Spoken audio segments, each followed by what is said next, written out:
Let's പ്ലേൻ്റെ മൂന്നാമത്തെ എപ്പിസോഡിലേക്ക് എല്ലാവർക്കും സ്വാഗതം. കഴിഞ്ഞ 37 ദിവസം ഈ വേൾഡിൽ നടന്ന എല്ലാ കാര്യങ്ങളും നമ്മൾ ഈ ഒറ്റ വീഡിയോയിൽ പറഞ്ഞു തീർക്കാൻ പോവാണ്. നമുക്ക് ഒട്ടും സമയം കളയാതെ വീട്ടിലോട്ട് കിടക്കാം. ഇന്ന് 66ാമത്തെ ദിവസം. നമ്മുടെ വീടിൻ്റെ കാര്യം നോക്കി ഇതിൽ ഭൂരിഭാഗമുള്ള കോൺട്രിബ്യൂഷനും തങ്കേൻ്റെ തന്നെയാണ്. ഇവിടെ തങ്കൻ സ്റ്റെയറിൻ്റെ ഇടയിൽ ഉണ്ടായിരുന്ന സ്പേസ് അവനങ്ങനെ യൂട്ടിലൈസ് ചെയ്തെന്ന് കാണിച്ചു തരുമായിരുന്നു. ഓൾറെഡി അതൊക്കെ കഴിഞ്ഞ് നമ്മളിനി അണ്ടർഗ്രൗണ്ടിലോട്ട് പോകുമ്പോൾ ഇവിടെ നമ്മൾ സ്റ്റോണൊക്കെ വെച്ചൊന്ന് സെറ്റാക്കി. ഇവിടെ നമ്മളൊരു കാര്യം കൂടി ചെയ്യാണ്ട് എൻചാൻറ്റിങ് റൂം കൂടി ഇവിടെ തന്നെ സെറ്റപ്പ് ചെയ്യണം. പിന്നെ 67ാമത്തെ ദിവസം സോറോ മാച്ച് വീണ്ടും നമ്മുടെ വേൾഡിൽ ജോയിൻ ചെയ്തു. 68ാമത്തെ ദിവസം ഞാൻ മൈനിങ്ങിനായിട്ട് കേവിൻ്റെ ഉള്ളിലോട്ട് പോയി. എന്നിട്ട് ഞാൻ ബാക്കി രണ്ടെണ്ണത്തിനെ കൂടി വിളിച്ച് ഞങ്ങൾ 3 പേരും കൂടി കേവ് എക്സ്പ്ലോർ ചെയ്യാൻ പോയി. അങ്ങനെ അയണും ഡയമണ്ടും കേവിൽ നിന്ന് കിട്ടുന്ന എല്ലാ ചവറും നമുക്ക് കിട്ടി. പിന്നെ അടുത്തുണ്ടായിരുന്ന ഒരു ലാവ പൂളിൽ നിന്ന് ഒബ്സീഡിയം ബ്ലോക്കും നമ്മൾ സെറ്റാക്കി. അങ്ങനെ 79ാമത്തെ ദിവസം ഞങ്ങൾ നെതർ പോർട്ടൽ ഉണ്ടാക്കിയിട്ട് അത് ലൈറ്റ് ചെയ്തു. പോർട്ടൽ എത്തിക്കട്ടെ, ഉദ്ഘാടനം ചെയ്തോളൂ.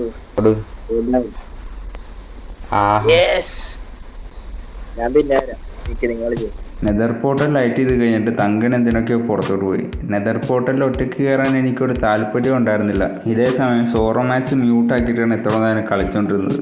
അവൻ നേരെ നെതർ പോർട്ടലിലോട്ട് കയറിപ്പോയി. പിന്നെ നെതറിലൊരു ബിഗിനർ പ്ലെയറിനെ അങ്ങനെ വിടുന്നത് ശരിയല്ലല്ലോ എന്ന് വിചാരിച്ച് അവന് കൂട്ടിനായിട്ട് ഞാൻ നെതറിലോട്ട് കയറിപ്പോയി. കയറി ചെന്നപ്പോൾ ഞാൻ സത്യം പറഞ്ഞ് അത്ഭുതപ്പെട്ടു. നല്ല ശാന്തമായ അന്തരീക്ഷം, നല്ലൊരു സ്ഥലം. ഞാൻ വിചാരിച്ച് ഇനി സ്ഥിതിയൊക്കെ വഷളാണതിന് മുമ്പ് കൈ കെട്ടി സാധനമൊക്കെ മൈൻഡ് ചെയ്തിട്ട് വീട്ടിൽ പോവാം. മൈൻഡ് ചെയ്ത് അവസാനം ഇൻവെൻറ്ററി ഫുള്ളായി. ഇതിൻ്റെ അകത്തോട്ടൊന്നും കയറുന്നില്ല. ഞാൻ എന്തെങ്കിലും ചവറെടുത്ത് പുറത്തോട്ട് കളയാമെന്ന് വിചാരിച്ചപ്പോൾ എന്തോ ഒരു അജ്ഞാത ശക്തി. പിന്നെ ഞങ്ങൾക്കതിൽ ഗേദമൊന്നും ഉണ്ടായിരുന്നില്ല. ഗോൾഡൻ ആർമർ ഒന്നും ഇല്ലാതെ നെതറിലോട്ട് കയറിപ്പോയ ഞങ്ങളെ പറഞ്ഞാൽ മതിയല്ലോ. പക്ഷെ ഞങ്ങൾ ഇത്രയും നാളിരുന്ന് ഉണ്ടാക്കിയതൊക്കെ ഒരു ദിവസം ഒരു പന്നിക്കെടുത്ത് കൊടുക്കാൻ പറ്റുമോ? ഞങ്ങൾ വീണ്ടും കയറി ചെന്ന് കയ്യിൽ കിട്ടിയ സാധനം എടുത്ത് ഞാൻ വീണ്ടും നെതർ പോർട്ടലിലോട്ട് ഓടിക്കയറി. എന്നിട്ട് ഞാൻ ചെന്നിറങ്ങിയത് വേറെ ഏതോ സ്ഥലത്താണ്. സത്യം പറഞ്ഞാൽ എനിക്ക് അതോടുകൂടി മതിയായി. അങ്ങനെ എല്ലാം നഷ്ടപ്പെട്ട ഞാൻ ഒറ്റയ്ക്ക് ആ കോടിച്ചൊരിയുന്ന മഴയത്ത് വീട്ടിലേക്ക് ഓടി. ഞാൻ വീട്ടിൽ കയറി ചെന്നിട്ട് 2 ഗോൾഡൻ ഹെൽമെറ്റ് ഉണ്ടാക്കിയിട്ട് മച്ചാൻ്റെ ഒരെണ്ണം കൊടുത്ത് ഞങ്ങൾ നെതർ പോർട്ടലിൽ കയറി. അവിടെ ചെന്നിറങ്ങിയപ്പോൾ ഞാൻ സ്തംഭിച്ചു പോയി.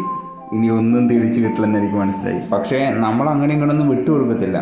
2 പ്രാവശ്യം കൂടി നെതറിൽ പോയി കിട്ടി, ബോധിച്ചു. അപ്പോൾ തങ്കംപുറം തിരിച്ചു വന്നു. എല്ലാം പോയി.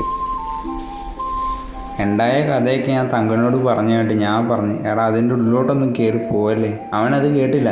മച്ചാൻ കഴിഞ്ഞ ദിവസം ക്രിയേറ്റീവിൽ കൊട്ടാരം ഉണ്ടാക്കി കളിച്ചിട്ട് വന്നേക്കുക. നെതറിൽ കയറി ട്രോം അടിച്ചിട്ട് പോർട്ടലിൻ്റെ അടുത്തോട്ട് പോലും പോകുന്നുണ്ടായിരുന്നില്ല. കുറച്ച് കഴിഞ്ഞപ്പോൾ നെതറിലോട്ട് പോയ തങ്കൻ ഓവർവേർഡിലോട്ട് തിരിച്ചു വന്നു.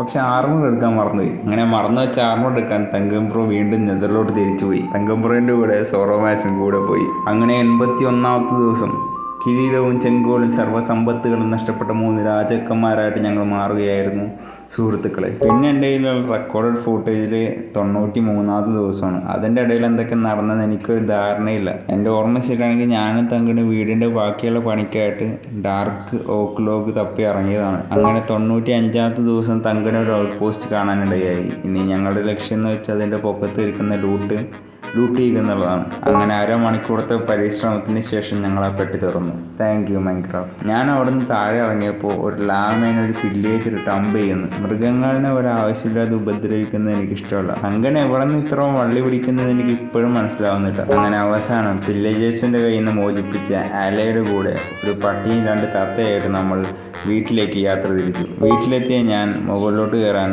നമ്മൾ കടലിൽ നിന്ന് മുങ്ങിയെടുത്ത് കെൽപ്പായിട്ട് ഒരു വാട്ടർ എലിവേറ്റർ ഉണ്ടാക്കി. എന്നിട്ട് വീടിൻ്റെ പൊക്കത്തൊരു ഷെഡിനായിട്ട് ബോൺഫയർ വെച്ചെന്താ സെറ്റപ്പൊക്കെ ചെയ്ത് കഴിഞ്ഞിട്ട് 102ാമത്തെ ദിവസം തങ്കൻ്റെ ഒപ്പം സൺറൈസും കണ്ട് 103ാമത്തെ ദിവസം പ്രത്യേകിച്ച് ഒന്നും ചെയ്യാതെ നമ്മൾ വീട്ടിൽ നിന്ന് ഇറങ്ങി. അത്രയും പറഞ്ഞുകൊണ്ട് ഇതിലും മികച്ചൊരു വീഡിയോ ആയിട്ട് വീണ്ടും കാണുന്നവരേക്കും ബൈ.